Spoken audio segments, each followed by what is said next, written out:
Assalamu alaikum dear learners, welcome in another video, and today we are going to talk about CRISPR-Cas9 technology, which is also a very hot topic for last 4 to 5 years. So let's begin. So before starting our topic, these are few terms जिनके बारे में आपको अच्छे से अंदाज़ा होना चाहिए, पता होना चाहिए, और अगर आपको नहीं पता तो थोड़ी देर के लिए वीडियो पॉज करें और एक दफ़ा इन टर्म्स के गो थ्रू हो जाएं। So let's start. First of all, जो टेक्नोलॉजी CRISPR-Cas9 टेक्नोलॉजी डेवलप की है साइंटिस्ट ने, पहले उसके कंपोनेंट्स और जो हर कंपोनेंट का क्या पर्टिकुलर फंक्शन है हम उसकी बात करेंगे। यहाँ पे I want to make very clear कि CRISPR-Cas9 जब technology as it is use नहीं हो रही जैसे कि वो नेचुरल सिस्टम में थी, उसमें मॉडिफिकेशंस कर ही उसे हम लोग बायोटेक्नोलॉजी में यूज कर रहे हैं। तो when ever I will say CRISPR-Cas9 technology, इसका मतलब जो हमने मॉडिफिकेशन कर बनाई है और यूज कर रहे हैं। और जब कहीं भी लेक्चर में वर्ड आए CRISPR-Cas9 सिस्टम, तो उसका मेनली मतलब यही होगा जो नेचुरली प्रेजेंट है इन बैक्टीरिया। ऑल्दो बहुत सी डायग्राम्स जो हैं वो मौजूद हैं जिनको CRISPR-Cas9 टेक्नोलॉजी की जिनको यूज़ करके कॉन्सेप्ट को क्लियर किया जा सकता है, बट आई डिसाइडेड कि जो है मैं वो सिंपलर वन से स्टार्ट करूं, और सिंपल मुझे एज सच कोई स्केच मिला नहीं, so I have drawn this by myself. You know that now the thing which I am drawing is that shows base pairing, complementary base pairing. इसका concept आपको होना बहुत ज़रूरी है इस टेक्नोलॉजी के लिए। और अगर आप गौर करें तो जहाँ पे मैंने ये 3 स्ट्रैंड्स आपको नज़र आ रहे हैं, वहाँ पे एग्जैक्टली 20 न्यूक्लियोटाइड्स हैं। तो अपने हाथ से बनाने का एक ये फ़ायदा होता है कि आपको बारीकियों का पता होता है। फिगर की हर चीज़ जो हम कभी अक्सर इग्नोर कर देते हैं, उसके पीछे भी कोई ना कोई मीनिंग होता ही है। तो कोई भी आप टॉपिक स्टार्ट करें तो एक दफ़ा जो है वो उसको ड्रॉ जो है वो कर लें। It will be easier for you to understand the concept after drawing it by your hand. तो अब शुरू करते हैं। से जो है वो आपको इसका फंक्शन बता दूं इस टेक्नोलॉजी का। CRISPR-Cas9 टेक्नोलॉजी एक ऐसी टेक्नोलॉजी है जिसे हम स्पेसिफिकली जीनोम के किसी ख़ास हिस्से को जो है किसी ख़ास DNA सीक्वेंस को टारगेट करके या तो म्यूटेट सिर्फ करना चाहे तो म्यूटेशन करवा सकते हैं, अगर चाहें तो वहाँ पे कोई और पूरा सीक्वेंस ऐड करवा सकते हैं। इस तरह इसकी बहुत सी एप्लीकेशन है। मेन बात यह है कि इसकी वजह से हम इस काबिल हुए हैं। और भी टेक्नोलॉजीज़ हैं लेकिन वो थोड़ी ज़्यादा लेबोरियस हैं। CRISPR-Cas9 रिलेटिवली इजी टेक्नोलॉजी है जिसके ज़रिए हम लोग जीनोम के ख़ास हिस्से को टारगेट कर सकते हैं, स्पेसिफिक टारगेटिंग कर सकते हैं। हम स्टार्ट करते हैं अपने CRISPR-Cas9 टेक्नोलॉजी के बारे में। CRISPR-Cas9 टेक्नोलॉजी किस चीज़ का ये एक्रोनिम है, शॉर्ट फॉर्म है, ये सारी बात जो है जब हम इसकी हिस्ट्री पढ़ेंगे वहाँ से आपको बताएंगे कि ये सिस्टम ओरिजिनेट कैसे आहिस्ता आहिस्ता हुआ। अगर हम अब टेक्नोलॉजी की बात करें अपने CRISPR-Cas9 टेक्नोलॉजी की, तो इसके 2 मेन कंपोनेंट्स होते हैं इस पूरे सिस्टम के। एक है सिंगल गाइड RNA और दूसरा है Cas9 जो कि एंडोन्यूक्लिएज है। हमें पता है एंडोन्यूक्लिएज ऐसे एंजाइम्स होते हैं जो कि DNA को जो है वो दरमियान से, मतलब एज वाले आखिर वाले न्यूक्लियोटाइड्स नहीं बल्कि कहीं दरमियान से जो है वो कट करते हैं।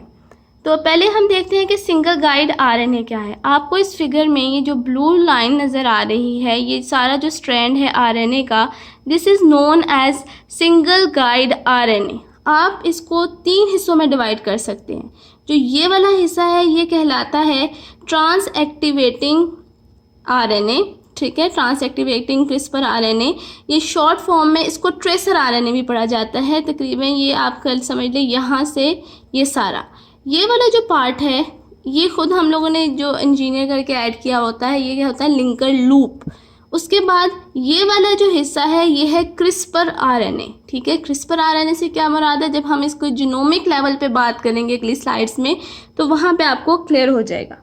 और उसके बाद थर्ड इसका जो 4th पार्ट आप कह लें वो ये वाला है जो कि 20 न्यूक्लियोटाइड्स हैं, ऐसे न्यूक्लियोटाइड्स जो कि कम्प्लीमेंट्री हैं उस DNA स्ट्रैंड के जिसको हम टारगेट करना चाहते हैं। अब बारी बारी हम इसका फंक्शन देख लेते हैं। जो ये वाला हिस्सा है इतना, इसका फंक्शन जो है वो ये है कि ये जो चीज़ है ये ज़रूरी होती है, ये वाला पार्ट, कि हमारा जो ये सिंगल गाइड RNA है वो हमारे इस Cas9 एंजाइम के साथ कॉम्प्लेक्स बनाए। ठीक है, तो स्टेबल एसोसिएशन, स्टेबल कॉम्प्लेक्स बनाने के लिए, यानी कि सिंगल गाइड आरएनए का और Cas9 एंडोन्यूक्लियस का स्टेबल कॉम्प्लेक्स बनाने के लिए ये जो है वो हिस्सा अपना रोल प्ले करता है। उसके बाद हमारे पास जो ये है, ये हम जो है वो वाला सीक्वेंस 20 न्यूक्लियोटाइड्स का रखते हैं जो हमने टारगेट करना होता है उसके कॉम्प्लीमेंट्री। ठीक है, तो ये हो गया सिंगल गाइड आरएनए। चूँकि ये आरएनए जो है वो गाइड करता है पूरे सिस्टम को कि कहाँ जाके जो है वो किस डीएनए को टारगेट करना है, इसलिए हम इसे गाइड आरएनए कहते हैं। सिंगल क्यों कहते हैं ये भी नेक्स्ट जब हम इसको जीनोमिक लेवल पे स्टडी करेंगे उस स्लाइड में आपको क्लियर हो जाएगा। दूसरा जो इसका इम्पॉर्टेंट पार्ट है वो है Cas9। जैसा कि मैंने बताया ये एंडोन्यूक्लिएज है। ठीक है, after being binded to the double stranded DNA, double stranded DNA के साथ बाइंड होने के बाद इसका पूरा मैकेनिज्म डिटेल्ड में आगे मैंने डिस्कस किया हुआ है। ये वाला जो Cas9 एंजाइम है ये पूरा एक सिंगल ही प्रोटीन होता है। ठीक है, जिसके जो है वो एक्टिवेशन के बाद 2 लोब्स हो जाते हैं। इसमें 2 कैटालिटिक साइट्स होती हैं। ठीक है, एक कैटालिटिक साइड उसको काटती है, उस स्ट्रैंड को काटती है, ये यहाँ से बाइंड होना शुरू हुआ है ना, तो उस स्ट्रैंड को काटती है जिसके साथ हमारा जो है गाइड आरएनए जो है उसने बेस पेयरिंग की होती है, और दूसरी कैटालिटिक साइड जो है वो दूसरे स्ट्रैंड को काटती है डीएनए की। तो असल में हम जो ये टेक्नोलॉजी पढ़ रहे हैं ये टाइप 2 है। ठीक है, टाइप 2 बेस्ड है। तो इस टेक्नोलॉजी में जब भी Cas9 अपनी एक्टिविटी करता है तो ब्लंट एंड जो है वो प्रोड्यूस करता है। तो मैं एक दफ़ा यहाँ पे लेबल कर देती हूँ। ये हमारे पास ये वाला रीजन है, ये हमारे पास क्रिस्पर आरएनए, यह है हमारे पास जो यहाँ इतना सा रीजन है, this is known as linker loop, और ये वाला जो बाकी है ये है ट्रांस एक्टिवेटिंग आरएनए। इसके बगैर जो है वो क्रिस्पर आरएनए एक्टिवेट नहीं होता, या आप कह लें उसकी जो ये स्ट्रक्चर है वो इस तरह का नहीं बनता, और इस तरह का स्ट्रक्चर जो है वो स्टेबल कॉम्प्लेक्स बनाने के लिए एंजाइम के साथ बहुत ज़रूरी है। अब नेक्स्ट हम इसको देखते हैं कि नेक्स्ट जो इसके फर्दर फीचर्स या इम्पोर्टेंट पॉइंट्स जो हैं वो क्या हैं। ये हमारे पास सेम डायग्राम है, बस थोड़ी सी कलरफुल है, और 1-2 एलिमेंट्स जो ऐड हुए हुए हैं उनको हम लोग डिस्कस करते हैं। न्यू एलिमेंट्स एक साथ नहीं मैं बता रही, स्टेप वाइज बता रही हूँ ताकि एकदम जो है वो कंफ्यूजन क्रिएट ना हो। पहले जो डार्क ग्रीन में है ये वही ट्रेसर आरएनए है जिसकी हम बात पहले कर चुके हैं। उसके बाद ये लिंकर लूप है और ये क्रिस्पर आरएनए है, और उसके बाद ये ऑरेंज कलर में हमारे टारगेट डीएनए का कंप्लीमेंट्री आरएनए सीक्वेंस है। अब जो चीज ऐड हुई है वो है पैम सीक्वेंस मोटिव। ये पैम स्टैंड्स फॉर प्रोटोस्पेसर एडजेसेंट मोटिव। अब ये जो है इनका क्या काम होता है, जो इनिशियल Cas9 सिस्टम जो है वो आके बाइंड करता है डबल स्ट्रैंडेड डीएनए के साथ, उसके लिए ये मोटिव बहुत जरूरी है। अगर ये मोटिव मौजूद नहीं होगा तो बेशक हमारे पास ये एग्जैक्ट कॉम्प्लीमेंट्री मौजूद भी हो तो भी जो है वो Cas9 जो है वो अपना काम नहीं करेगा, क्योंकि उसकी इनिशियल बाइंडिंग ही नहीं होगी। दूसरी बात इसके बारे में ये है कि अब इस पैम सीक्वेंस का मोटिव का प्रेजेंट होना बहुत जरूरी है टारगेट सीक्वेंस की विसिनिटी में, यानी उसके करीब तरीन।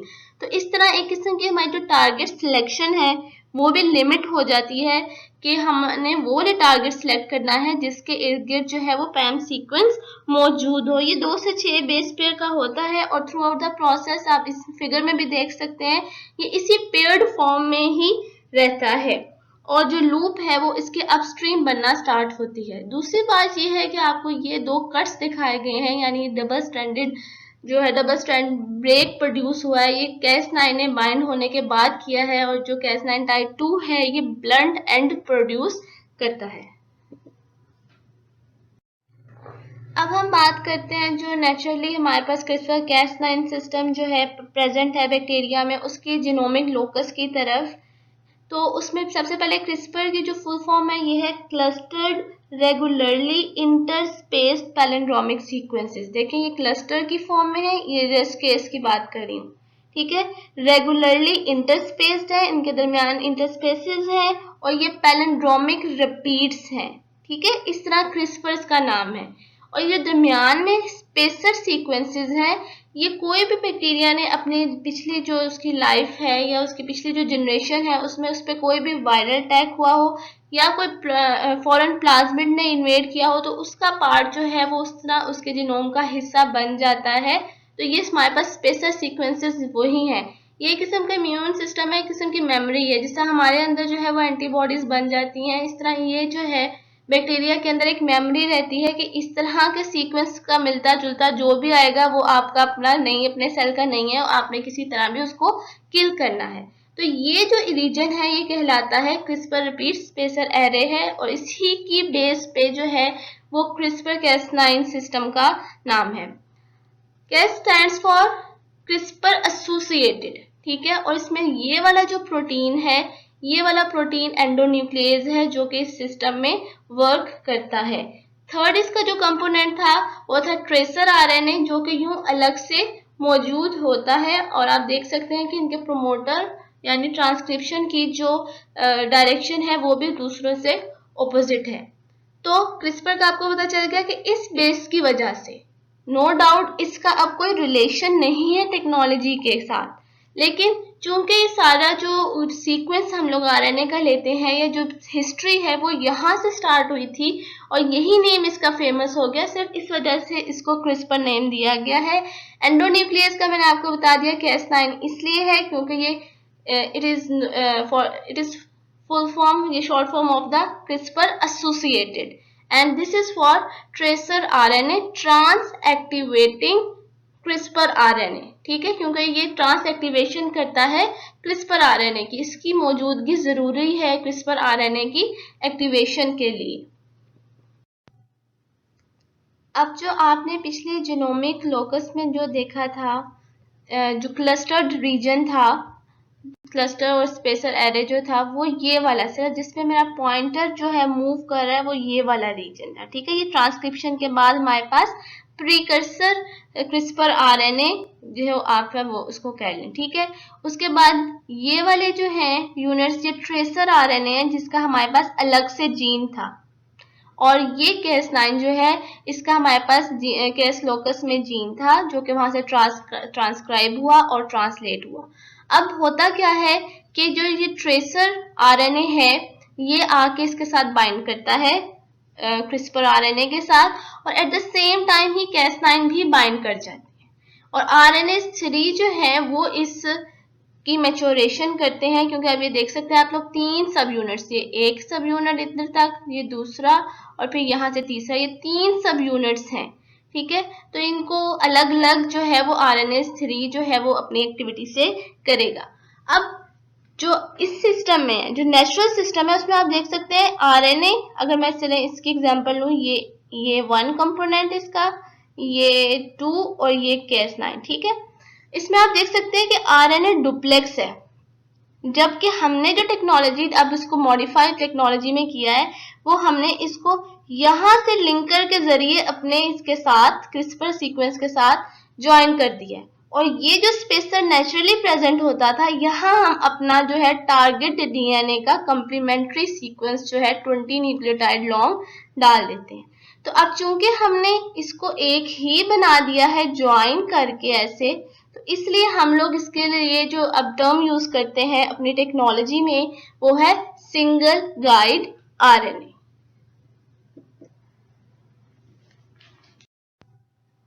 अब अगर हम बात करें मैकेनिज्म जो है, जिस मैकेनिज्म के थ्रू ये सारा काम हो रहा है उसको हम एक दफ़ा स्टेप वाइज देख लेते हैं मोलेक्युलर लेवल से थोड़ा आगे आकर।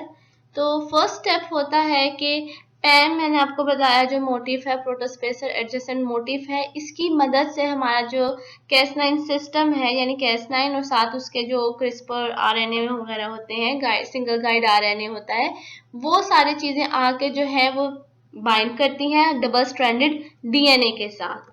फिर उसके बाद क्या होता है, इस बाइंडिंग की वजह से कैस9 एंडोन्यूक्लियेज एंजाइम के अंदर कन्फॉर्मेशनल चेंजेस आती हैं, स्ट्रक्चरल चेंजेस आती हैं, और फिर इससे अपस्ट्रीम पैम सीक्वेंस के अपस्ट्रीम जो है वो लूप बनता है।